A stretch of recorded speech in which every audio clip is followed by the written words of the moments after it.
part two of how to build a genogram. And I actually built a genogram in the last video, and I was going to show you in this video how it's different if you are doing a genetic genealogy search. So let me pull up my previous video. Let me see. I'm always a little sketchy with the technology here, so give me a second while I get to it. Here we go. Okay, so here we are. I'm using Quotch, and they have a genogram tool. Again, I'm not a sponsor. I just was playing around with this software to see if it might be useful in building genograms. And if you're not sure what a genogram is, you're like unclear what I'm talking about, feel free to go to my previous video, which I'll link here, where I talk about what a genogram is and how it can be useful in mapping out your family tree. So this is just their garden variety version that they built. And it is, here we have Alice, she's 24 years old. We have Alex, who, ignore the word client. Genograms are used in social work and all kinds of other marriage and family therapy, that kind of thing, to map out family systems. And in this example, they have Alex, who is the identified client. He's 44 years old. And so Alice is his daughter. She's 24. Mary is his wife. She's 43. And you'll see examples of different things in here, which I go over in the first video. So I encourage you to watch that. So let's say that we want to build this up. And this is, again, just a typical genogram of, we have Alex's parents. Let's say we're going to put dad here, mom here. So this would be Alice's grandmother and grandfather. And let's say their names are John and June.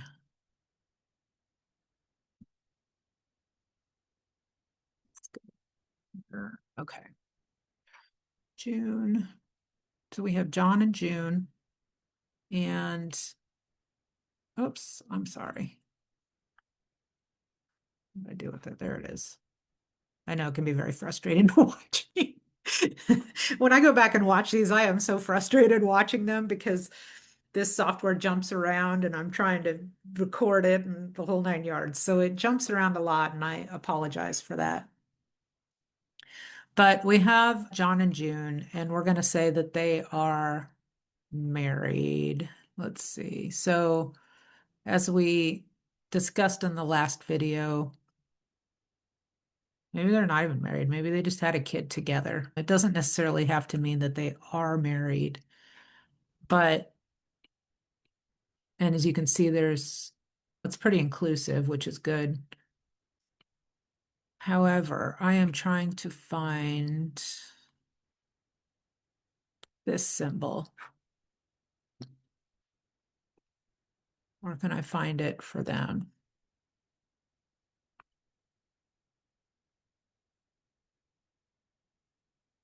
Oh, I think I just draw a line. So if you're using this video, you can learn from my mistakes. But if I draw a line from John to June, and so you can actually say they're married, they're divorced, they're indifferent toward each other, they're cut off. I don't know that they have a way to just specify that they have a child together without marriage, but for the sake of simplicity, we'll just put marriage. And let's move this up a little bit.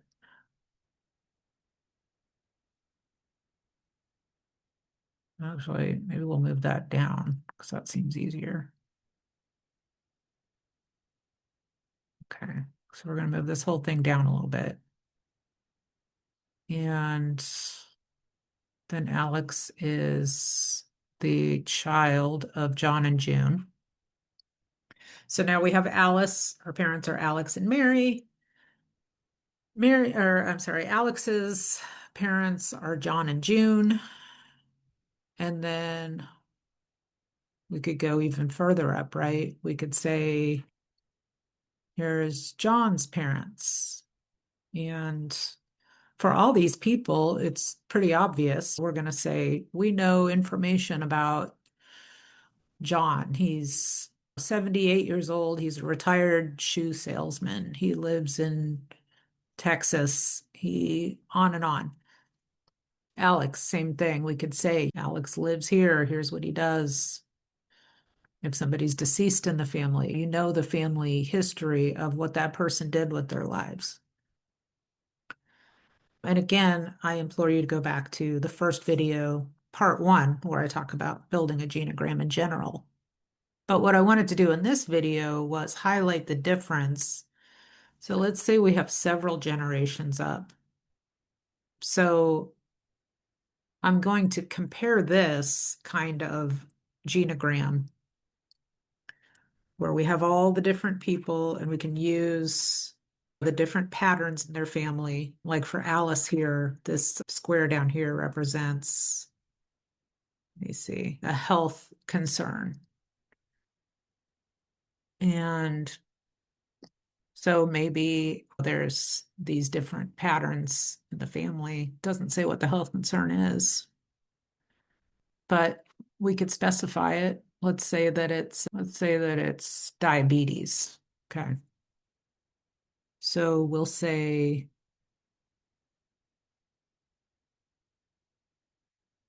there, Alice has that. And then let's say Alex, same thing. He's got diabetes too. And so we'll use that one for him. And then John, same thing. So you can see where you would be able to say, let me just put it in here because it's going to bother me if I don't. Okay, there it is. So you could look and say, okay, going down the family pattern, the tree, we see that John, Alex, Alice all have the tendency to have diabetes in their family. And you obviously get more specific, type 1, type 2, that kind of thing, to look at patterns in the family tree. You can specify, I think in the last video, we decided we can't specify a profession per se, but we can put it in the notes. We can put unique facts about them in the notes. And there might be patterns there too, where addictions, I guess that could go under health conditions. We could look at different patterns like that in the family and see what the patterns are and the similarities.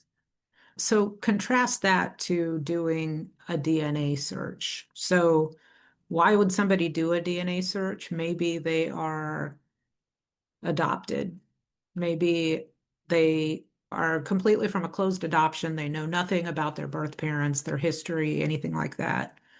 Maybe they were what they used to call a foundling. Now they have those baby dump laws, which I find really offensive, the name, where somebody can just drop their child off and no, we're not going to take any information about the parent. They can just be completely anonymous. Those kids are going to grow up wondering where they came from and not being able to have this sense of family knowledge about the biological components, the makeup of their family history, the conditions that run in their family, and that kind of thing. And there's other situations as well where people put their DNA in and sometimes they don't expect for it to not, they are just doing a test to see their lineage.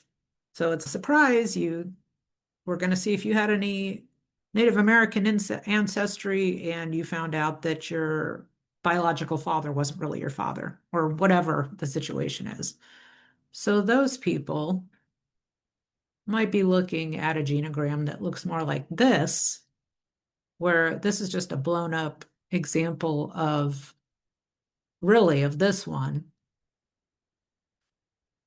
except it's already filled out for us, the generations. And so let's say that this is you in this case.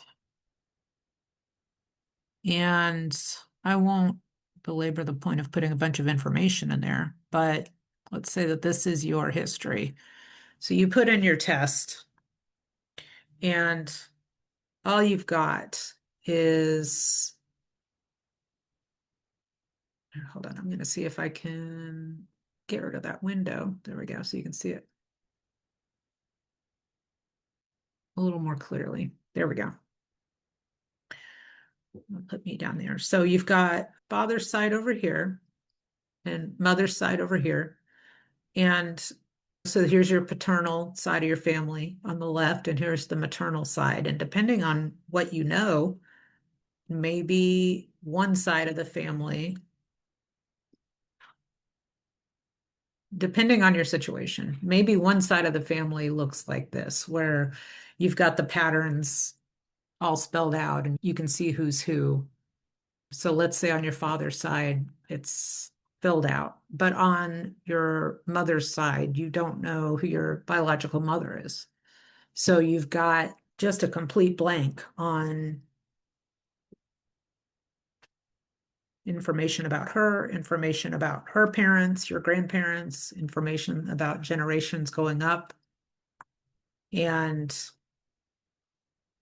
if you're adopted, let's say it's a closed adoption, it might be totally blank on both sides, where all you have is you here and your genetic genealogy results. And so you kind of have to work, if you're creating like a tree based on genetic genealogy, you have to plug these results in. So let's say that you have a match that is, what are we going to say? 3,000, 3,500 centimorgans. So that'd be like a full sibling. So you know in your results that you got a full sibling. So we could say that, okay, we don't know.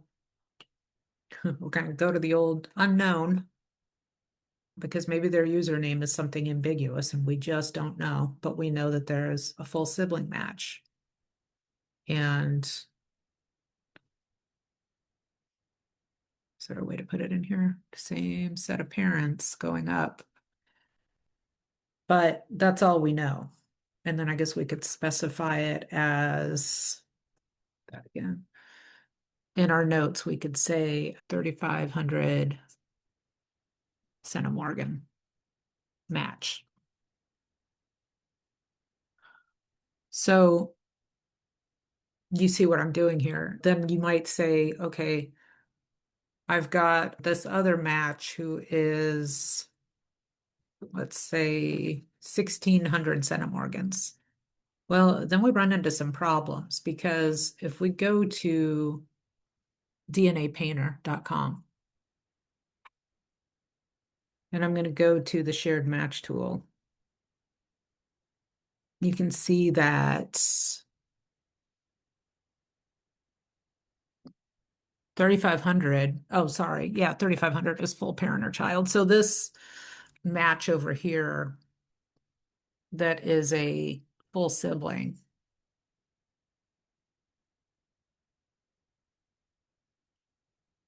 let's lower it a little bit. I'm trying to remember what my daughters matched each other at because we've all taken tests together. 33% sibling. Okay. Whoops, not 300. 100% sibling. Okay, so let's rewind a little bit. Let's say that this match was 3,000. So you know that it's a sibling, full sibling, and you know that it's not a parent match, right? And you can also do some other things based on the age and that kind of thing. So you would fill that in and say that. But let's say that you've got another match in there that is a little more ambiguous.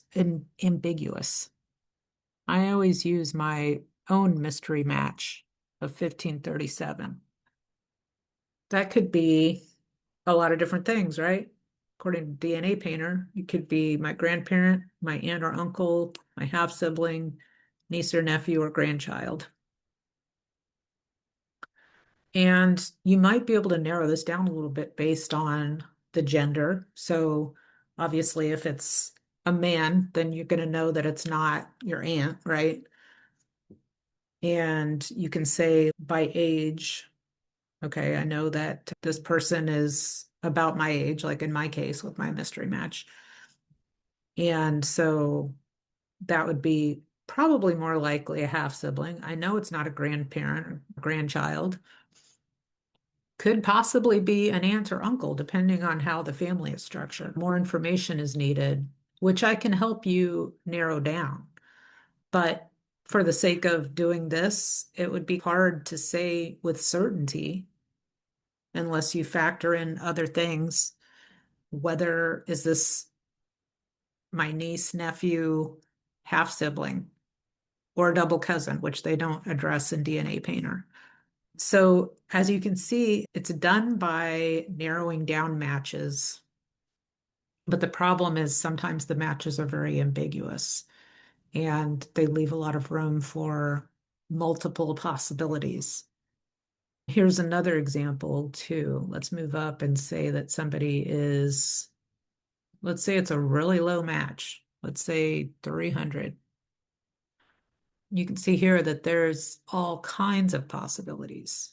And so you have to take other factors and put it into context before you can say with certainty, yes, this person matches right here in my tree. And how do you do this? You look at their relationship to each other, the matches' relationships to each other. And there's several other things you can do to piece together a family tree based on just genetic genealogy.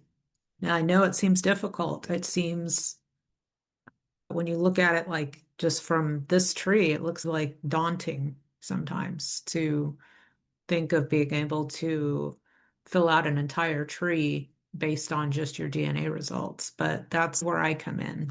I have done a lot of research into how to do this and can actually take and build your family tree based on your genetics, based on your DNA results. And yes, it's probably going to, there's going to be situations where we don't know for certain this or this, but I can narrow it down to a couple of different possibilities of where different people fit in the tree. And when we sit down and do a consult together, I can show you how I put the whole tree together and where you fit into the tree based on the information that we have available and whether there's just not enough information to tell because sometimes it's glaringly obvious. There might be that you hit a match and what we say the parent range was 3,500. Let's say that you got a 3,500 match on there and you know that you're 20 years old. I'm going to use an extreme example. You don't have a child, you know that's going to be a parent match, right? That's an extreme example. But sometimes the match is right there and no further work is needed. But other times you have to narrow it down further by building out dirty family trees and doing some research into how people fit together. And again, that's where I can help you dig deeper into your family story, your biological family story, and get more clarity and determine what steps to take next if you want to continue to do research or have me continue to research further. So, if this is the situation you find yourself in, just staring at a blank tree and you only know that you're in it, please go to mysterymatchdna.com/consult and fill out the form and let's talk and book your consult with me. I'd be glad to sit down with you and look at your matches and give you clarity. Go from confusion to clarity in your tree of unknown matches so you can find out exactly where it is that you fit in.